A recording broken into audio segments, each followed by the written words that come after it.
I, Amanda, 30 years old today, stared at my phone in disbelief. The account balance read $3,241.87. Just yesterday, it showed $1,503,241.87. My hands shook as I saw the withdrawal notification, authorized by Robert and Diana Wilson. My own parents had emptied my life savings on my birthday. The sinking feeling in my stomach wasn't just from shock, it was recognition. Deep down, I had always known their financial control would culminate in this ultimate betrayal. What they didn't realize was that I'd anticipated this moment. The trap I'd set months ago had just snapped shut, with them squarely inside it. Before I tell you how this all unfolded, where are you watching from today? Hit like and subscribe to follow my journey from betrayal to justice. You won't believe what happens next. My relationship with money was complicated from the start, shaped entirely by my parents' obsessive control. Dad, Robert Wilson, wasn't just any investment banker, he was the kind who tracked every penny that entered or left our household in meticulous spreadsheets. Mom, Diana, focused on maintaining our family's social status, ensuring we had the right clothes, attended the right schools, and socialized with the right families. Together, they created an atmosphere where money wasn't just currency, it was control. From my earliest memories, my parents established a pattern of borrowing my money. Birthday checks from grandparents, babysitting earnings, even the $5 I found on the sidewalk, once all of it would eventually make its way into their hands. "We're putting it in your college fund," they'd say. Or, "We'll invest it for you, you're too young to understand money management." When I asked about these funds as I got older, I'd receive vague responses or accusations of ingratitude. By 16, I'd learned to hide money. I kept small amounts in a hollowed-out book and opened a secret bank account with the help of my high school counselor. This account became my lifeline, the foundation of my financial independence. When college applications came around, I threw myself into scholarship essays. My parents expected me to attend their alma mater, but I had different plans. When I received a full academic scholarship to Cornell, they were simultaneously proud and irritated. Proud because it reflected well on them socially, irritated because it undermined their financial control. During college, I worked 2 jobs, one at the campus bookstore and another doing remote data entry for a tech company. Every dollar went into my secret account. I lived frugally, bought secondhand textbooks, and avoided the expensive social activities my parents thought I was participating in, with the allowance they occasionally sent. My big break came during junior year, when I landed an internship at a promising tech startup. The hours were brutal, but I impressed them enough to receive a job offer upon graduation, complete with stock options. When the company went public 3 years later, my initial options were suddenly worth over $300,000. Rather than splurging, I consulted with a financial advisor I trusted and invested carefully. I diversified into index funds, purchased a modest condo, and watched my nest egg grow. By my late 20s, strategic investments and continued saving had built my wealth to nearly $1.5 million. Meanwhile, my parents' financial situation had begun to deteriorate. Dad's risky investments during the market downturn cost them significantly. Mom refused to downsize their lifestyle, maxing out credit cards to maintain appearances. They began making comments about my lucky break with the tech company and how families should support each other. The hints grew more frequent. "We gave up so much for your education," Mom would say over brunch, despite my scholarship. Dad began sending articles about children who bought their parents' retirement homes. At family gatherings, they'd introduce me as their successful daughter in tech while giving meaningful glances. 3 months before my 30th birthday, their financial desperation escalated. Dad called to catch up but spent most of the conversation asking about my investment strategy. A week later, Mom visited my condo and commented suspiciously on how modest it was given my tech money. I caught her glancing at my mail, which included a quarterly investment statement. Then came the suggestion that blindsided me. "You know, Amanda," Dad said during a phone call, "you should consider consolidating your accounts at First Regional. My golf buddy Marcus is a VP there, he could give you personalized service." Mom chimed in, "We've been thinking about your financial security. At your age, you should have a more sophisticated banking arrangement."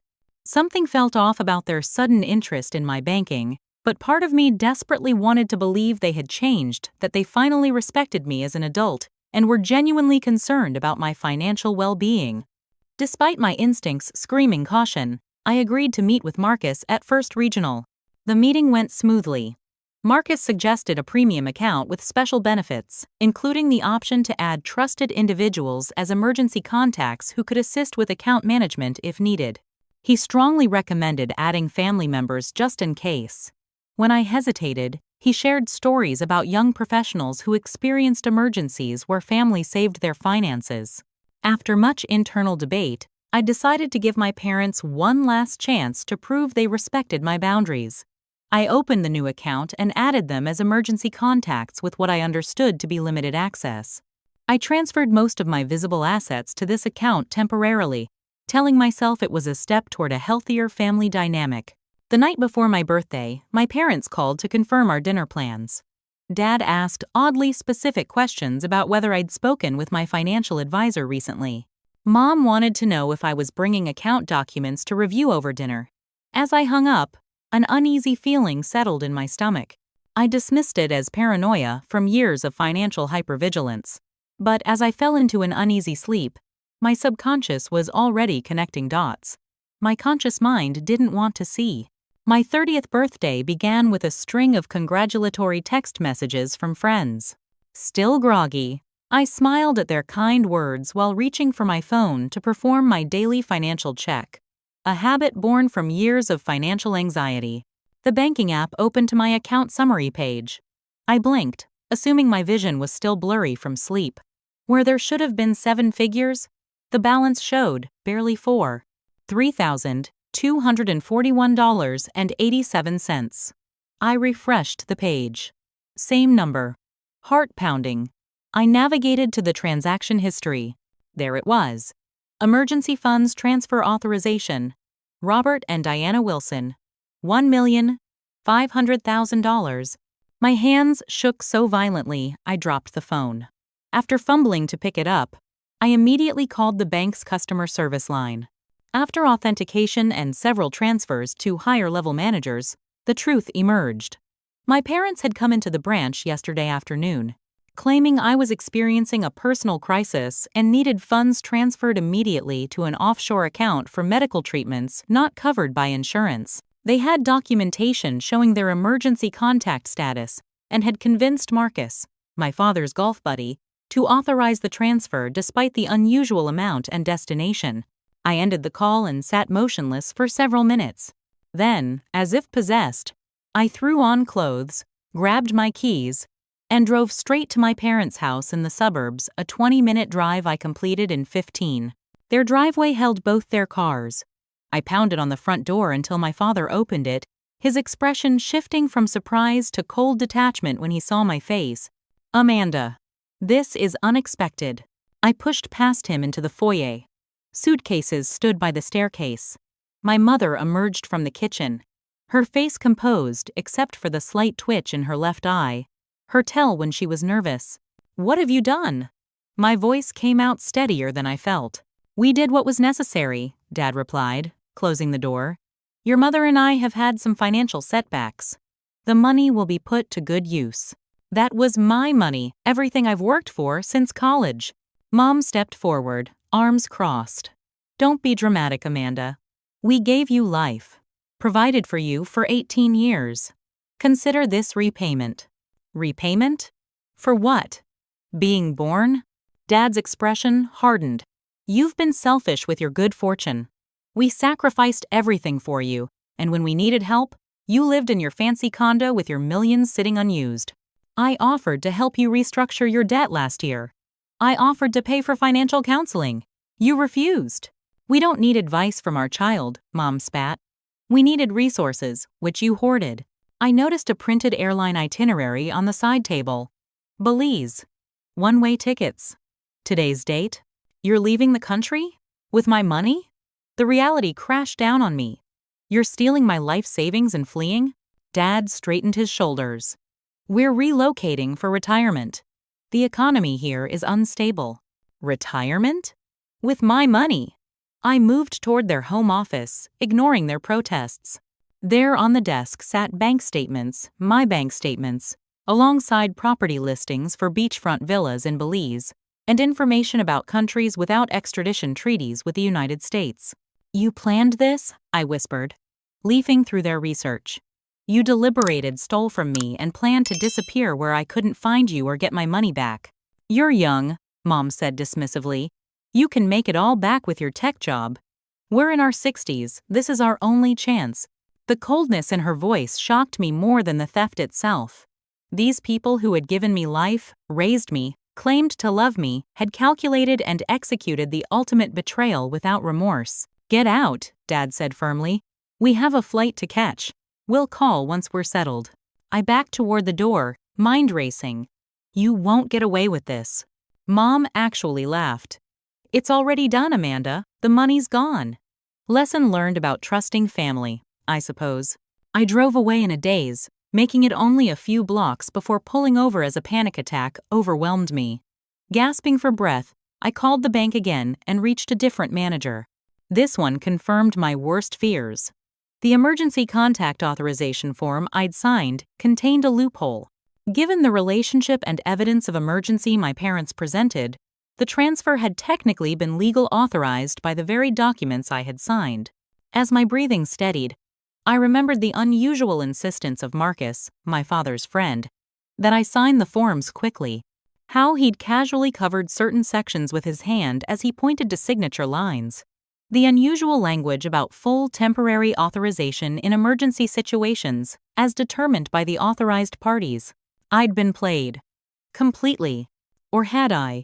A strange calm began replacing my panic. I opened my laptop, connecting to my phone's hotspot, and logged into an email account my parents knew nothing about. There, I checked a specific folder labeled Insurance Policy. Inside were confirmation emails from 3 months prior when I'd first sensed something was wrong but couldn't admit it to myself. I allowed myself a small, grim smile. The trap I'd set had been activated the moment they transferred the money. Now it was time to spring it completely. My suspicions hadn't materialized overnight. 6 months before my birthday, the subtle shift in my parents' behavior triggered alarms in my subconscious. Their sudden interest in my finances went beyond their usual controlling inquiries. Dad began mentioning his friend at First Regional Bank repeatedly, creating seemingly casual opportunities to discuss my portfolio's specific value. Mom's behavior changed, too. She started taking photos during visits to my condo, claiming she was getting decorating ideas. But I later noticed her phone angled toward my desk where financial statements sometimes lay. Once, I returned from the bathroom to find her hurriedly putting down a folder from my home office. Instead of confronting them, I decided to investigate. Using skills from my data analytics background, I researched public records on their property and discovered 3 mortgage refinances in 4 years. Their property taxes were delinquent. A discreet conversation with my cousin revealed they had borrowed $30,000 from my uncle temporarily that had never been repaid. The picture became clearer. My financially controlling parents were actually drowning in debt themselves, maintaining appearances while their financial foundation crumbled. Rather than exposing what I knew, I developed a strategy. First, I contacted Frank Morgan, a forensic accountant recommended by my financial advisor. In his modest office with credentials covering the walls, I laid out my concerns. "Financial exploitation by family members follows patterns," Frank explained, reviewing my parents' history of controlling my money. "What you're describing increased interest in your accounts, suggesting specific banking changes. The friend at the bank, these are red flags." Frank helped me document every questionable financial interaction with my parents throughout my life, from borrowed birthday money to the recent pressure about First Regional Bank. He suggested creating parallel financial documentation, one set my parents might discover if they snooped, and a second, accurate set secured elsewhere. Next, I consulted Jessica Lawson, an attorney specializing in financial abuse cases. Her office, warm with plants and natural light, contrasted with the cold reality of our conversation. "Family financial exploitation is tragically common," she explained. "The good news is you're spotting the warning signs before catastrophic damage. Let's create preventative measures. Jessica outlined a protection strategy. Distribute assets across multiple secure accounts. Create limited documentation that could trigger alerts if misused. And establish evidence trails documenting any potential manipulation. My most enlightening consultation was with Dr. Martinez, a therapist specializing in family financial trauma. After explaining my history and current concerns, she helped me understand the psychological patterns at play. Your parents exhibit classic financial narcissism, she explained gently. They view your resources as extensions of themselves, believing they're entitled to what you've earned. Their current financial desperation makes them more dangerous, not less, to your financial boundaries. Dr. Martinez helped me process the grief of recognizing my parents might betray me while developing emotional resilience for whatever came next. Armed with expert advice, I implemented my protection plan. The most visible element was exactly what my parents wanted: opening an account at First Regional with their friend Marcus. I made a show of transferring funds and consolidating my visible assets there, adding them as emergency contacts after Marcus's persuasive pitch. What my parents couldn't see was the iceberg beneath this surface-level compliance. Working with my original financial advisor, I had already moved 90% of my actual assets to new, highly secure accounts at institutions my parents had no connection to. These accounts required sophisticated multi-factor authentication and in-person verification for major transactions. The account at First Regional contained just $150,000, a significant sum that would appear plausible as my total savings to anyone who didn't know my actual net worth, but just 10% of what my parents believed was there. I created and carelessly left visible fake financial statements showing regular deposits, bringing the account to $1.5 million. With Taylor Johnson, an ethical manager at my original bank, I established comprehensive fraud protection protocols. We documented my parents' history of financial boundary violations and created specific alerts that would trigger if anyone attempted certain transactions. Most importantly, we established a legal paper trail showing I anticipated potential exploitation. If anything happens, Taylor assured me, this documentation establishes premeditation on their part and prudent protection on yours. I installed small security cameras in my condo's common areas after forgetting to take my spare key back from Mom during her last visit. The footage captured both parents searching my home office while I was supposedly meeting friends for lunch, a meeting they had suspiciously encouraged. I recorded phone conversations with my parents discussing my finances, making sure to clearly state boundaries they subsequently ignored. I saved emails where they escalated demands for financial information. Each piece of evidence was carefully cataloged and stored securely with copies held by my attorney. The trap was elaborate but simple in concept. Create the appearance of vulnerability while documenting every step of their potential exploitation. If they respected boundaries, no harm done. If they attempted to take advantage, I'd have everything needed to respond decisively. The most difficult part was pretending normalcy while watching them circle closer to my decoy funds. When Dad suggested dinner for my 30th birthday, his voice carried an undertone of satisfaction that made my skin crawl. When Mom called to check in with unusually specific questions about my banking password recovery options, I answered vaguely while updating my security protocols immediately after. As my birthday approached, the frequency of their financial inquiries increased. Dad called specifically to ensure I'd moved my investments to First Regional for better management. Mom suggested I bring financial documents to our birthday dinner so we can help you plan for your 30s. The night before my birthday, I double-checked every element of my protection system. All authentic accounts were secure. The decoy account was active with sufficient funds to be believable. Evidence collection systems were functioning. Legal documentation was in place.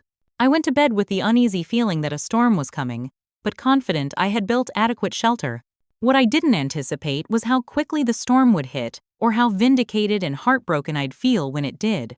The morning I discovered my parents' betrayal marked the beginning of my counteroffensive. After confirming my contingency plans were intact, I activated the response protocol I'd established with my team of professionals. My first call was to the FBI's Financial Crimes Division. The agent who took my call, Special Agent Rivera, listened carefully to my situation. Family financial exploitation cases are complex, she explained. The good news is your documentation establishes clear intent. The interstate nature of the transfer and their plans to leave the country elevate this to federal jurisdiction. Within an hour, I was sitting in their local field office with my extensive evidence. The agents were particularly interested in my parents' research on non-extradition countries and the involvement of Marcus at First Regional, who had potentially violated banking regulations. By noon, I was meeting with Caroline Porter, an assistant district attorney specializing in elder and dependent adult financial abuse. Though I didn't fit the typical victim profile, the premeditated nature of the theft qualified under relevant statutes. Financial abuse isn't just about age, she explained. It's about exploitation of relationship and trust. Your documentation of their pattern of financial control makes this a textbook case. Based on the evidence I provided, Caroline secured emergency court orders freezing both the transferred funds and my parents' personal accounts. By 2 p.m., alerts had been placed with Border Patrol and airport security regarding my parents as flight risks in an active financial crimes investigation. At 3:17 p.m., my phone rang with my father's number. "What have you done?" he demanded, his voice tight with fury. "What do you mean?" I asked calmly. "We're being detained at the airport. Our accounts are frozen. There are federal agents here asking questions about fraud." I took a deep breath. "I've reported the theft of my money. Did you really think I would just accept this? Theft? We're your parents. We have every right." "No, Dad. You don't have any right to take what I earned." Mom grabbed the phone. "You ungrateful little, do you know what this will do to our reputation? To the family name? We'll disown you for this. You stole $150,000 from me and planned to flee the country. There are consequences for that." A pause. "What did you say? $150,000? There was $1.5 million in that account. We saw the statements." I allowed myself a small, grim smile. "Were those the statements you found while searching my condo without permission last month? The ones I left visible on my desk?" The silence on their end was satisfying. The account never had $1.5 million. "I knew what you were planning. The statements were fake. You've stolen $150,000, not $1.5 million. Still grand theft, still a felony, but not the retirement fortune you thought you were getting." Dad came back on the line. "This is a misunderstanding. We were borrowing the money. We're family. You can't do this to us." The dozens of recorded conversations where I explicitly denied you access to my money and you persisted anyway suggest otherwise. The evidence of you researching countries without extradition treaties suggests otherwise. "We'll tell everyone what you've done," Mom shrieked in the background. "No one in the family will ever speak to you again." As predicted, the family fallout began immediately. My phone flooded with messages as my parents contacted everyone in our extended family with their version of events. Their dutiful daughter had turned on them, fabricated theft charges, and humiliated them publicly. Cousins I'd grown up with sent scathing texts about loyalty and family. Aunts and uncles I'd rarely spoken with called to lecture me about honoring my parents. The family WhatsApp group exploded with outrage, mostly from relatives who had also borrowed money from my parents that was actually my stolen funds. However, not everyone turned against me. To my surprise, Uncle Thomas' dad's younger brother called to offer support. "Your father did the same thing to me when our parents died," he confided. "The inheritance disappeared into accounts I couldn't access. I should have spoken up years ago." More unexpected allies emerged. Maria, our former housekeeper whom my parents had fired for financial discrepancies, reached out through social media. She explained that my parents had asked to borrow from her family's emergency fund, promising returns that never came. My childhood friend Blake revealed during a supportive coffee meeting that his parents had loaned mine $50,000 for a temporary cash flow issue 5 years ago, money that had never been repaid despite repeated promises. Most surprisingly, a junior employee at First Regional Bank contacted my attorney. Marcus had pressured her to process paperwork she felt was unethical, threatening her job if she raised concerns about the unusual authorization forms. She was willing to testify about irregularities in how my account had been established and accessed. These unexpected allies strengthened my resolve. But the emotional toll was devastating. Alone in my condo after meetings with investigators, the magnitude of my parents' betrayal overwhelmed me. I curled up on my bathroom floor, sobbing until my throat was raw. These people had given me life, raised me, shaped my values, and had calculated how to steal everything I'd worked for without remorse. During this lowest point, Dr. Martinez recommended a support group for victims of family financial abuse. In my first session, listening to others share similar experiences of betrayal by parents, siblings, and children, I found validation and community. Their stories of rebuilding trust and establishing healthy boundaries gave me hope that I could eventually heal. Your parents' actions reflect their brokenness, not your worth, the group facilitator reminded us. By protecting yourselves, you're breaking generational patterns of financial abuse. As the initial shock faded, my determination solidified. This wasn't just about recovering money, it was about breaking free from lifelong financial manipulation and establishing that family relationships don't entitle anyone to exploit those who trust them. 2 weeks after my birthday, what began as a straightforward case of theft transformed into an all-out war. My parents hired Gerald Hoffman, a high-profile defense attorney known for representing white-collar criminals. His reputation for aggressive tactics and media manipulation preceded him. Their legal strategy shifted from denial to justification. In formal responses to the charges, they claimed the money had been a verbal loan agreement they had planned to repay. They produced manipulated text messages suggesting I had offered financial assistance. Their narrative portrayed them as loving parents who had misunderstood my intentions rather than calculated thieves. Gerald launched a 3-pronged attack, fighting the criminal charges, challenging the freeze on assets, and attacking my credibility. In a particularly bold move, they attempted to gain emergency access to my other accounts, claiming the frozen funds contained money that rightfully belonged to them from previous financial arrangements. The social dimension of their counterattack proved most painful. They created carefully crafted social media posts portraying themselves as victims of their ungrateful daughter's vindictiveness. After decades of sacrifice for our only child, we face criminal charges for accepting her offered help. The system allows children to criminalize their aging parents for financial misunderstandings. Mom wrote in a post that distant relatives and family friends shared widely. Their campaign gained traction in our community. I received anonymous messages calling me heartless. Friends from my hometown viewed me with new suspicion. The country club, where my parents had been members, sent a pointed email about their concern for valued members experiencing family difficulties. The stress began affecting every aspect of my life. At work, my performance suffered as meetings with investigators and attorneys consumed my time and mental energy. My boss, initially sympathetic, began making comments about leaving personal issues at home. Project deadlines loomed while my concentration fractured. Anxiety attacks became frequent, striking without warning during mundane activities. While grocery shopping, the sight of my mother's favorite cookies sent me into a panic attack so severe a store employee called an ambulance. Dr. Martinez increased our sessions to twice weekly, helping me develop coping mechanisms for the acute stress. My personal life disintegrated as well. Michael, the man I'd been dating for 6 months, initially offered support but grew increasingly distant as the case consumed my time and emotional bandwidth. After canceling plans for the 3rd consecutive weekend due to emergency meetings with my legal team, he ended things. "I care about you, Amanda," he said gently, "but you're not present even when you're here.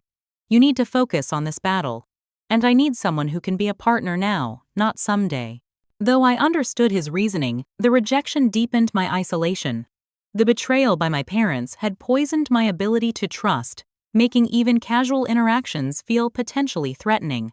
Despite my careful financial planning, legal fees strained my resources. My attorney, Sarah, required a substantial retainer. Forensic financial investigators billed hourly, and the security measures protecting my remaining assets carried significant costs. The irony wasn't lost on me. Fighting to recover stolen money was rapidly depleting my remaining funds. The investigation revealed even darker aspects of my parents' financial exploitation. Financial forensics uncovered evidence they had opened credit cards in my name during my college years, accumulating over $30,000 in debt that damaged my credit score during my early career. The mysterious credit issues that had puzzled me when applying for my first apartment suddenly made sense. More shocking was the discovery that my childhood acting earnings money from commercials and small TV roles between ages 8 and 12 had been almost entirely appropriated by my parents rather than placed in the trust account legally required for child performers. The investigator estimated they had taken over $140,000 of my earnings, accounting for my memory of constantly working yet never seeing the benefits. The IRS became involved after evidence emerged that my parents had used my Social Security number for tax fraud, claiming business losses through shell companies nominally owned by me without my knowledge. This explained the unusual tax notices I'd received in my early 20s that my parents had dismissed as clerical errors and insisted on handling for me. As these revelations mounted, my parents' attorney attempted to separate the current theft from the historical pattern of exploitation. Gerald filed motions to dismiss the criminal charges, arguing the emergency access form I signed created ambiguity about authorization. He sought to exclude evidence of past financial control as irrelevant to the current case. During my deposition, Gerald's questioning turned aggressive, portraying me as financially naive, attention-seeking, and vindictive. Most disturbing was my parents' complete lack of remorse as they sat across the table. Mom actually rolled her eyes when I described discovering the emptied account on my birthday. Dad checked his watch repeatedly during my testimony about their historical financial abuse, as if bored by the recounting of pain he had caused. The judge denied their request to access additional funds, but delayed ruling on the admissibility of historical evidence. This partial victory felt hollow as the case dragged into its second month, with mounting costs and emotional damage. The situation escalated further when my parents attempted to sabotage my professional reputation. They contacted my employer's HR department, claiming I was misusing company time and resources for my vendetta against them.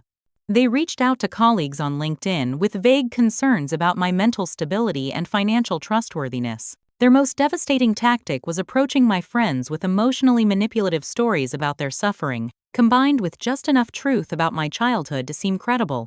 Several friends called asking if I was being too harsh, if reconciliation might be possible, unwittingly serving as extensions of my parents' manipulation.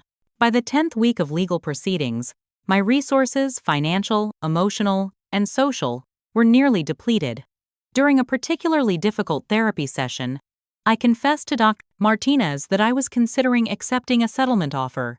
They're offering to repay half the stolen amount if I drop the criminal charges, I explained. Exhausted.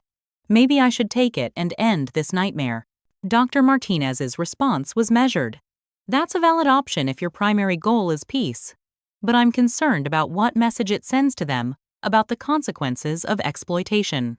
I also wonder if it truly addresses your deeper need for accountability and recognition of the harm they've caused. That night, alone in my condo, I came closer than ever to surrendering, not because I believed my parents deserved forgiveness, but because fighting them had consumed my life. With my thumb hovering over my attorney's contact to accept the settlement, a new email notification appeared on my screen that would change everything. The email came from an unfamiliar address, peter.montgomery@montgomery-investments.com. The subject line read simply, "Your parents did this to us too." Peter Montgomery introduced himself as my father's former business partner from 15 years ago. He had invested $250,000 in a property development venture my father had championed, only to discover later that my father had diverted most of the funds to personal accounts. When Peter had stumbled across news of my parents' current legal troubles, he recognized the pattern immediately. "I chose silence years ago to avoid a costly legal battle," Peter wrote. "I've regretted it ever since, watching your father move on to exploit others without consequences. I have extensive documentation of the fraud if it would help your case." Within days of Peter coming forward, others emerged with similar stories. My mother's sister, Aunt Rebecca, called after years of estrangement to reveal my parents had borrowed her retirement savings of $180,000 5 years ago for a guaranteed investment opportunity. The money vanished, and my parents cut contact when she pressed for repayment. The most damning evidence came from 3 separate small business owners who had entered investment arrangements with my father. Each described the same pattern: initial small successes to build trust, followed by requests for larger investments, elaborate excuses for delays in returns, and eventually, complete ghosting once significant sums had been obtained. My attorney Sarah recognized the potential impact of these additional victims. This establishes a pattern of conduct spanning decades, she explained during an emergency strategy meeting. It transforms your case from a family dispute to part of a long-term financial predation pattern. Sarah proposed forming a legal coalition with the other victims. By pooling resources, evidence, and testimony, we could present a comprehensive case demonstrating my parents' history of calculated financial exploitation. The approach would distribute legal costs while strengthening each individual claim. Within 2 weeks, our coalition included 7 victims of my parents' financial schemes spanning 20 years. We established a secure communication channel to share information and coordinate strategy. The collective evidence painted a damning picture of my parents' methodical approach to identifying vulnerable targets, building false trust, and executing financial extraction. The media, initially sympathetic to my parents' narrative of an ungrateful daughter, shifted dramatically upon learning of the multiple victims. A local business journal published an investigative piece titled "Family Finance Predators: The Wilson Method of Exploitation," interviewing several coalition members. National outlets picked up the story, framing it within the broader context of familial financial abuse. This public exposure created unexpected benefits. Financial crime experts offered pro bono consultation. A retired judge provided strategic advice on navigating complex multi-victim cases. Most valuable was the emergence of a support network of people who truly understood the unique pain of betrayal by trusted family members. The expanded investigation and media attention created pressure that my parents' attorney couldn't withstand. Gerald Hoffman withdrew from the case after evidence surfaced suggesting he had been aware of my parents' previous fraud cases, knowledge that created potential ethical violations in his representation. Without their high-profile attorney and facing mounting evidence from multiple victims, my parents' legal position deteriorated rapidly. The prosecution, now handling a much larger fraud case, offered a plea deal: guilty pleas to reduce charges in exchange for full financial disclosure, asset forfeiture, and restitution to all victims. While the legal proceedings advanced favorably, I focused on rebuilding my personal and professional life. My boss, seeing the broader context of my parents' crimes through media coverage, granted me flexible scheduling to manage ongoing legal obligations. Colleagues who had distanced themselves during the height of my parents' smear campaign reached out with support. I implemented comprehensive financial security measures beyond anything I'd previously considered necessary. Every account received maximum protection. I established relationships with security officers at each financial institution, creating personalized fraud detection parameters. Most importantly, I stopped viewing these protective measures as signs of paranoia and recognized them as appropriate boundaries after experienced exploitation. My therapy with Dr. Martinez evolved from crisis management to processing deeper patterns. Financial abuse leaves invisible scars, she explained. You're not just recovering money, you're reclaiming your sense of safety and autonomy. Through guided therapeutic work, I began separating my self-worth from my parents' treatment. Their exploitation reflected their pathology, not my value. This perspective shift allowed me to begin rebuilding trust selectively with people who demonstrated consistency and respect for boundaries. Just as momentum shifted decisively in our favor, my parents made one final desperate move.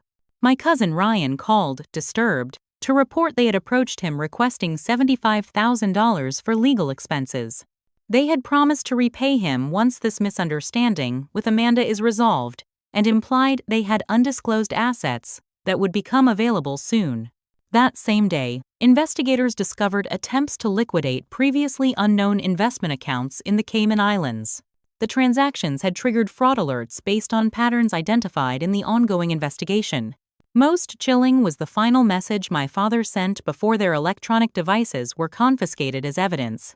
You have no idea what you've started. Family is supposed to protect each other, not destroy each other.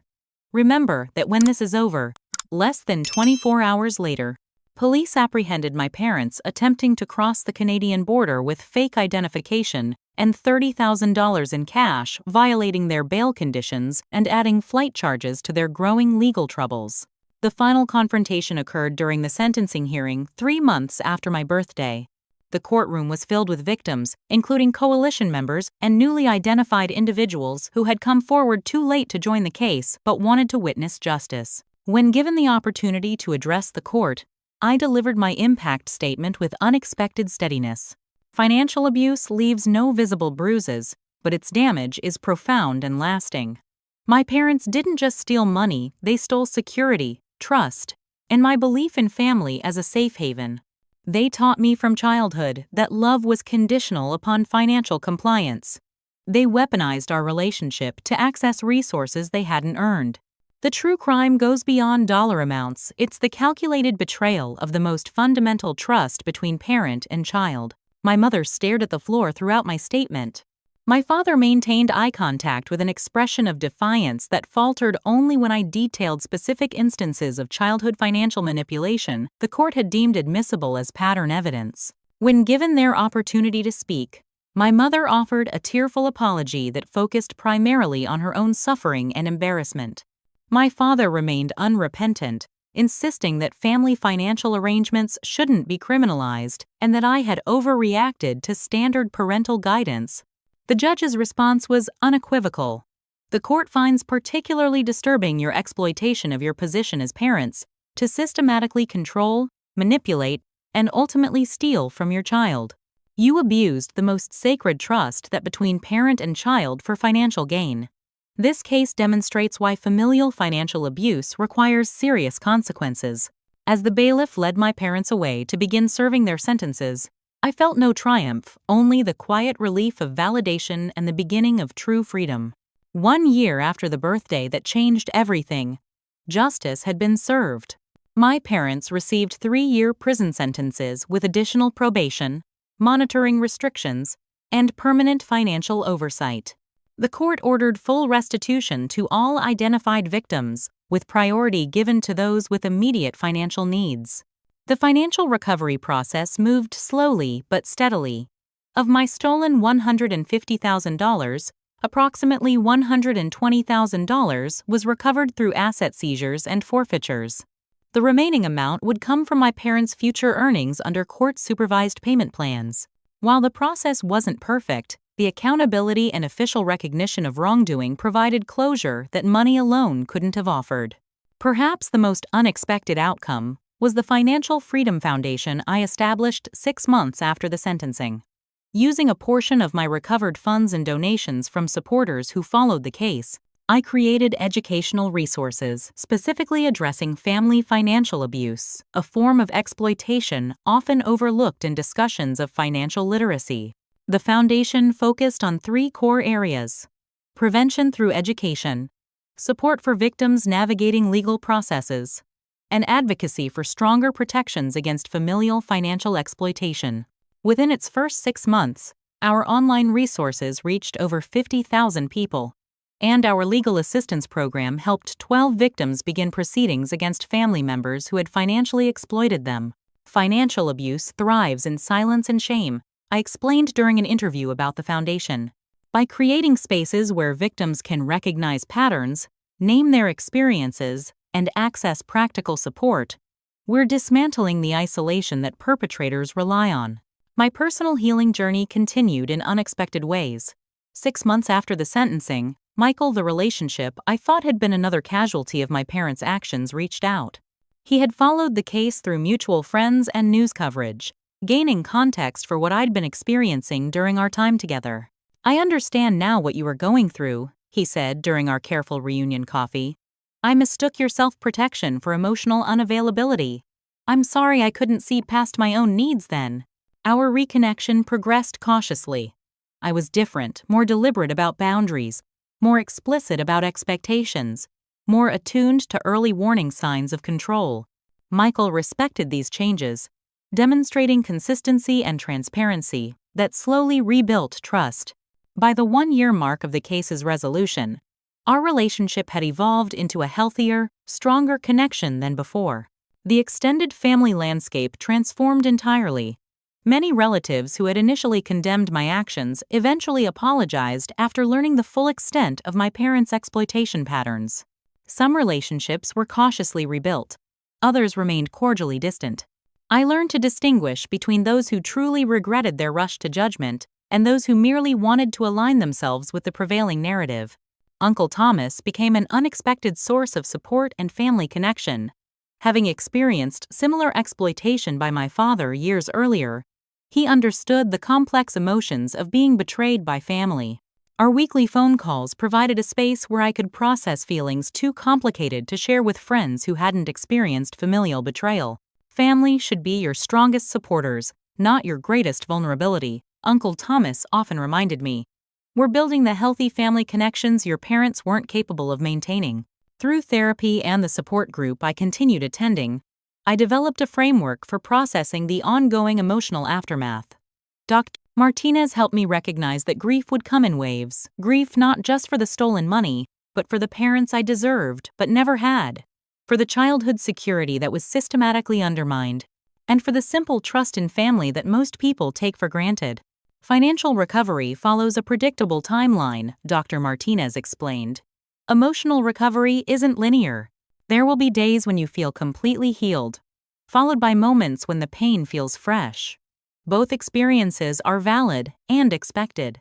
This perspective helped me navigate difficult milestones, holidays, my parents' birthdays, memories triggered by family photos or traditions. I learned to honor these feelings without letting them define my present or future. The financial lessons from this experience transformed how I structured my life. I established multiple layers of security beyond standard practices.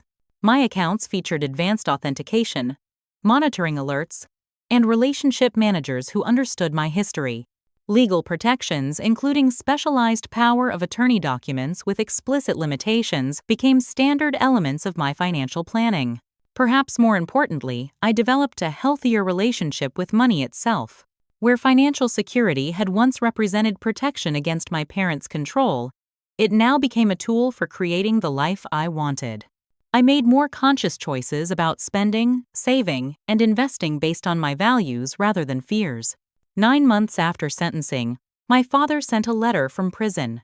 The carefully crafted apology acknowledged errors in judgment, while subtly minimizing the deliberate nature of his actions. The final paragraph included a request for commissary funds that revealed the letter's true purpose. My mother's communications followed a different pattern, continuing to blame me for their circumstances, denying responsibility, and attempting to manipulate my emotions with references to family obligations and their declining health. With Dr. Martinez's guidance, I chose to offer forgiveness without reconciliation, an internal release of the anger that had once consumed me, without resuming contact that would likely lead to further exploitation attempts. I responded to their letters with brief, factual updates, declining their requests and establishing firm boundaries. As my 31st birthday approached, I chose to reclaim the day that had been marred by betrayal. I planned a celebration focused on gratitude for the unexpected gifts that had emerged from crisis, deeper friendships with those who stood by me, professional skills honed through adversity, and freedom from lifelong patterns of manipulation.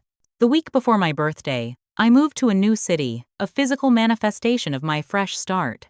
The decision wasn't about running away, but about consciously choosing an environment untainted by painful associations. My new home reflected intentional choices rather than reactions to the past. Looking back on the year since discovering my parents' betrayal, I recognized how fundamentally the experience had transformed me. Beneath the pain and struggle lay unexpected strength, clearer boundaries, and a profound appreciation for authentic relationships built on mutual respect rather than obligation. The trap I had set wasn't just about protecting my assets, it was the beginning of breaking generational patterns of control and exploitation.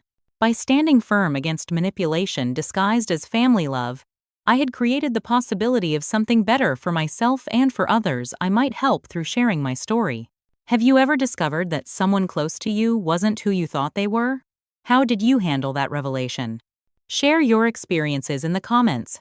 And don't forget to subscribe for more stories about overcoming betrayal and building resilience.